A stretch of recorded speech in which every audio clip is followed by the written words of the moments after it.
تو یہ تو طالبان پہلے بھی اپنی فنڈنگ اسی طریقے سے کرتے تھے اور اب بھی وہ عادتیں پرانی پڑی ہوئی ہیں ان علاقوں کے اندر، آنا جانا، اسمگلنگ کرنا، یہ کرنا وہ کرنا.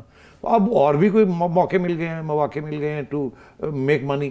تو ایک تو یہ ہے کہ اب کاروبار اینڈ نیشنلزم بھی مکس ہو گیا.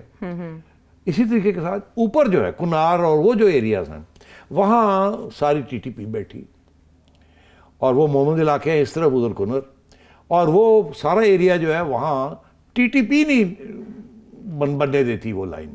پہلے بھی آپ کو یاد ہوگا کہ ایک اٹیک ہوئی تھی، اس وقت امریکن فورسز بھی تھی، امریکہ نے بھی ایک سٹیج پہ اس ایریا میں وائلیشن کی تھی سلالہ میں، آپ کو یاد ہوگا. اور یہ وہی علاقہ ہے جہاں سے ٹی ٹی پی بھی کراس کرتی ہے اپنے پاکستان میں دہشت گردی کرنے کے لیے، کیونکہ ان کا بیس ایریا ہے وہ. تو وہاں وہ بھی نہیں چاہتے کہ یہ ڈیورنٹ لائن اور یہ فینسنگ ہو، وہ چاہتے ہیں کھلا بارڈر ہو، ہم آئے جائیں، ٹھا کریں اور واپس آ جائیں، چلے جائیں ٹھا کریں آ جائیں. تو وہ ہم نے اپنی پروٹیکشن کے لیے بھی وہاں بہت بنائے ہوئے ہیں، پوسٹ بھی بنائے ہوئے ہیں جس کے اوپر ابھی بھی لڑائی جھگڑے ہوتے ہیں، وہ جھڑپیں ہوتی ہیں اور وہ ہمارے پوسٹ جو بڑے ہوئے اوپر پیکس کے اوپر ان کو ڈسٹروائے کرنا چاہتے ہیں تاکہ ان کا آنا جانا آسان ہو جائے. تو یہ دو وجوہات ہیں جس کی وجہ سے کچھ ایسے ایریاز ہیں along the ڈیورنٹ لائن جہاں وہ افغان انٹرسٹس ہیں یا لوکل انٹرسٹس ہیں کہ ان کو توڑا جائے اور لائن کو برقرار نہ رکھا جائے. جہاں تجارت یا اسمگلنگ کا ایشو ہے، whether it's human smuggling or whether it is drugs or whether it is oil، جو بھی ہے وہاں یہ ڈیورنٹ لائن توڑ دی جائے تاکہ آنا جانا رہے. اور جہاں ٹیررسٹ نے کراس کرنا انٹو پاکستان وہاں بھی ڈیورنٹ لائن کو ایکسیپٹ نہ کیا جائے، اور بیک گراؤنڈ میں یہ بات کی جائے کہ یہ تو ڈیورنٹ لائن تو ہم ایکسیپٹ نہیں کرتے، ایک تیر سے دو شکار. اور یہ جو دونوں چیزیں ہیں افغان حکومت کے، طالبان حکومت کی نالج میں ہے کہ یہاں سے ٹی ٹی پی آتی ہے جاتی ہے جی اور کچھ نہیں کرتے یہ، اور ادھر سے اسمگلنگ ہوتی ہے آتی ہے جاتی ہے اور یہ کچھ نہیں کرتے، بیکاز دونوں میں ان کا انٹرسٹ ہے. ایک میں یہ انٹرسٹ ہے کہ پاکستان کو انگیج رکھا جائے، نہیں تو پھر گڑبڑ ہو سکتی ہے کہ اگر تو لیوریجنگ کے لیے ٹی ٹی پی کو ہاتھ نہیں لگانا، ایک لیوریجنگ کے لیے، دوسرا یہ کہ ٹی ٹی پی کو ہاتھ لگایا تو وہ شاید القاعدہ کے ساتھ مل جائیں اور آئی ایس کے ساتھ مل جائیں اور ہمارے گلے نہ پڑ جائیں، تو اس لیے ان کو نہ چھیڑو. پاکستان نے تم نے کرنا تم کر لو. اب آپ نے سیز فائر کیا اور انہوں نے سیز فائر توڑ دیے اور انہوں نے آپ کی لائن کو بھی توڑنا شروع کر دیا، بیکاز انہوں نے کراس کرنا ہے، انہوں نے آنا ہے، انہوں نے ڈسٹرکشن کرنی ہے یہاں. تو یہ کھاتا ہے. تو ایک طرف تو اس کی لمیٹڈ سیریسنس ہے، سنجیدگی ہے، ایک نیچے ایک اوپر ٹیررزم اینڈ ڈرگز ادھر trade and smuggling and migration. تو دس از دا سچویشن. تو ایک لیول پہ تو یس دس از اے پرابلم، بٹ یہ ایسے نہیں ہے کہ جیسے ساری ڈیورنٹ لائن کو آگ لگی ہوئی ہے اور ایک جنگ ہونے جا رہی ہے بٹوین افغانستان اور پاکستان. میرا خیال ہے جو D G I S P R صاحب کہہ رہے ہیں وہ درست ہے بائی اینڈ لارج کہ یہ سچویشن ہے، بٹ اس کو اٹ از ناٹ کہ یہ کنٹرول میں نہیں ہے، ایسی کوئی بات نہیں ہے. اچھا، آج انہوں نے نیشنل سیکورٹی پالیسی کا بھی حوالہ دیا اور اس کے ساتھ ساتھ ٹی ٹی پی کے ساتھ جو مذاکرات ہیں ان سے سوال کیا گیا تو انہوں نے کہا وہ جو موجودہ افغان حکومت ہے ان کے کہنے پر وہ مذاکرات کی میز پر ہمارے ساتھ بیٹھے ہیں. اس کا کیا مطلب ہوا 9 دسمبر کو اگر معاہدہ دونوں جانب سے ختم ہے؟ نہیں عائشہ، دیکھیں نا پہلے بھی یہی ہوا نا کہ وہ انہوں نے معاہدہ کیا ان کے کہنے کے اوپر، طالبان نے ان کو بھی کہا، افغان والوں نے ٹی ٹی پی کو بھی کہا، ہمیں بھی کہا یار بیٹھ جاؤ آپس میں کچھ کر لو. تو ہم نے ان کے کہا 1 مہینے کی سیز فائر کر لیں، بات چیت کرتے ہیں. تو بات چیت کیسے ہو؟ جو آپ سمجھتے ہیں کہ یہ آپ نہ آئیں، آپ ہمیں تنگ نہ کریں، ہتھیار ڈراپ کر دیں، آ کے انٹیگریٹ کر جائیں، وہ تو یار دیکھیں امریکہ یہی تو طالبان کو کہتا رہا افغانستان میں، اور وہ نہیں ہوا، ان کو جانا پڑا. وہ ایک آئیڈیولوجیکل فورس ہے، آئیڈیولوجیکل فورس کے ساتھ آپ ڈیلز نہیں کر سکتے. آپ وہ ڈیل وہ ہوتی ہے، وہ پیسے لے جاتے ہیں پھر بیک ٹو اسکوائر ون، تو وہ ڈیلز نہیں ہوتی. تو نان آئیڈیولوجیکل کے ساتھ آپ ڈیلز کر سکتے ہیں جس میں ٹرسٹ اسٹیبلش ہوتا ہے، ڈیلز پوری ہوتی ہے، وعدے پورے ہوتے ہیں. یہ ریاست کے درمیان ہوتا ہے، مگر اگر ایک ٹیررسٹ ریاست ہے تو اس کے ساتھ تو ڈیل نہیں ہو سکتی. Like north Korea for example, north Korea نے اپنا بم شم بنا لیے، اپنی میسائلز بنا لی. امریکہ نے اتنی ڈیل کرنے کی کوشش کی ہے نارتھ کوریا کے ساتھ، وہ نہیں کرتا، کہے گا نہیں کرنا، وہ اپنا کام چل رہا ہے. اب امریکہ بیچارہ کہاں جائے، کبھی ادھر بھاگتا ہے کبھی ادھر بھاگتا ہے، نتھنگ. وہ نہ پیسے لیتے ہیں نہ ڈیل کرتے ہیں، وہ کہتے ہیں ہم نے جو کرنا کریں گے. تو یہی ہوتا ہے ٹیررسٹ کے ساتھ، اور اس کو اسی لیے اس کو کہتے ہیں ٹیررسٹ اسٹیٹ. جی اب یہاں طالبان کا بھی یہی گروپ ہے نا، گروپ ہے، یہ تو دے آر آئیڈیولوجیکل پیپل، یہ تو ڈیل نہیں کریں گے آپ سے، اور اگر ڈیل کریں گے تو اپنے مفاد میں کریں گے، اور جب وقت آئے گا اس کو توڑ دیں گے، کیونکہ انہوں نے تو آگے اپنا کام لے کے چلنا نا. جی لیکن اس میں افغان حکومت کا کردار آپ کیسے دیکھ رہے ہیں, انہیں کیا فرق پڑتا ہے افغان ہمارے حکومت کا ساتھ کردار جو ہے وہ جی اپنے بارے میں بڑے پریشان ہیں, وہ انہیں ڈر لگا ہوا ہے کہ اس سے زیادہ وہ نہیں کچھ کر سکتے. اگر وہ ٹی ٹی پی کے ساتھ پاکستان کے بہاف کے اوپر لڑتے ہیں یا تو ان کے گلے پڑ جائے گی وہ یار وہ اس سے زیادہ کچھ نہیں کر سکتے. ہم نے انہیں امریکہ کے ساتھ مذاکرات کی میز پہ بٹھایا, وہ ہمیں ٹی ٹی پی کے ساتھ مذاکرات کی میز پہ بس یہ ہے, اور اس میں انہوں نے امریکہ کی بات نہیں مانی اور ٹی ٹی پی ان کی بات نہیں مانی. Vice versa. یہی بالکل دیٹس دا وے وہ انگریزی کا محاورہ ہے, that's the way the cookie کرمبلز, مطلب بسکٹ کو جب گرائیں گے تو وہ ٹوٹ جائے گا, ایسے ہی ہوگا, بس اس سے زیادہ کچھ نہیں ہے. وہ بھی کھوئے کا بسکٹ ہوئے نا, اگر یہ عام بسکٹ ہے نا تو وہ تو نہیں ٹوٹتے, مگر کھوئے کا بسکٹ ہو نا تو گر کے جب گرتا ہے تو وہ ٹوٹ جاتا ہے. بسکٹ میں بھی آپ کی ایکسپرٹیز ہے. بریک کا مجھے کہا جا رہا ہے, ہم واپس آتے ہیں ایک بریک کے بعد.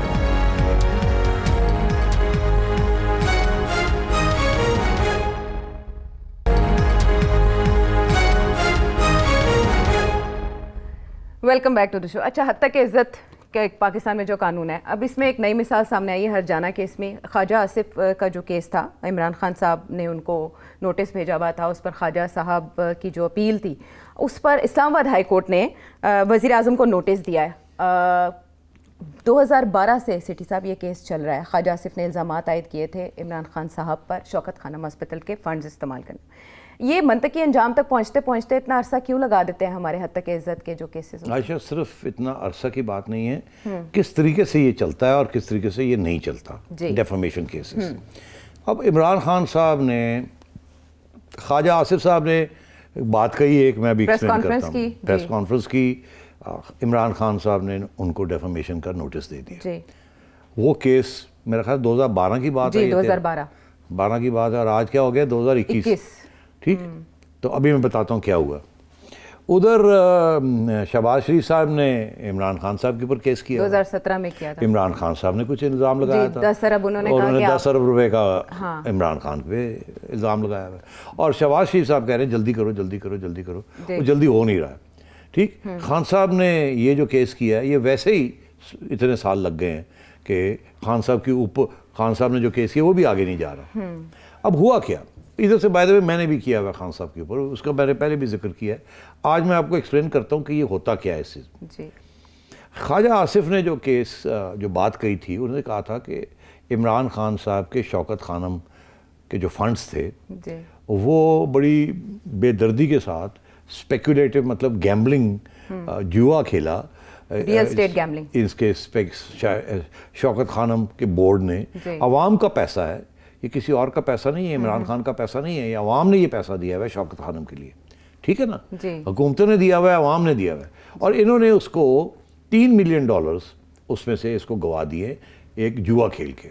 اور انہوں نے یہ کہا تھا یہ جوا کیسے کھیلا گیا, اس نے پورے ڈیٹیل دیے گئے کہ عمران خان صاحب کے ایک دوست تھے, انہوں نے بورڈ کو کنونس کیا کہ ایک آف شور کمپنی ہے, اس کے اندر سے ہم کچھ اس کو پیسے اس کو دیں, وہ ایران کے اندر یا پتہ نہیں دبئی کے اندر کوئی اسپیکولیٹو پراپرٹی ڈیلز ہے, اس کے اندر انویسٹ کرنا چاہیے اور اس میں ہمیں اتنے ریٹرنز ملیں گے. ہوا یہ, وہ ڈوب گیا. اس کے اوپر یہ خواجہ صاحب نے یہ کہا کہ آپ ہوتے کون ہیں, پبلک کا پیسہ آپ نے جوا اپنے دوست کے حوالے کر دیا, اس سے جا کے $3 ملین آپ نے وہ عوام کا پیسہ جو ہے وہ آف کر دیا, اور آپ چپ کر کے بیٹھے ہوئے, وہی کچھ نہیں. اس پہ اس وقت عمران خان صاحب نے یہ کہا تھا کہ یہ پیسے ہمیں گارنٹی ملی ہوئی ہے کہ یہ پیسے واپس آ جائیں گے, یہ لاس نہیں ہو گیا. جس کمپنی کو ہم نے دیا تھا انہوں نے گارنٹی دی تھی کہ یہ ہمیں پیسے اگر کچھ ہوتا تو یہ واپس کریں گے.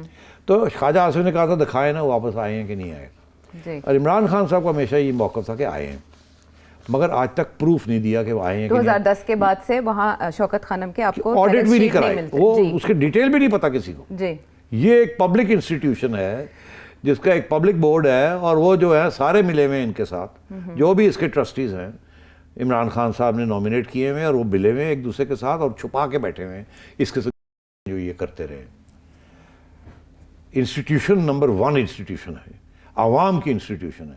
ابھی میرے بیٹے نے ان کے لیے بہت سے پیسے ریز کیے ہیں میوزک کانسرٹس کر کے, تو مجھے اس نے پوچھا کہ ابو شوکت خانم کے لیے فنڈ ریزنگ کرنی ہے, میں نے کہا بالکل کرو, اٹ از این عوامی انسٹیٹیوشن, اس کا عمران خان صاحب forget about it, آپ کرو اس کے لیے. تو میں یہ کہہ رہا ہوں کہ ایک طرف اتنی زبردست انسٹیٹیوشن, عوامی انسٹیٹیوشن,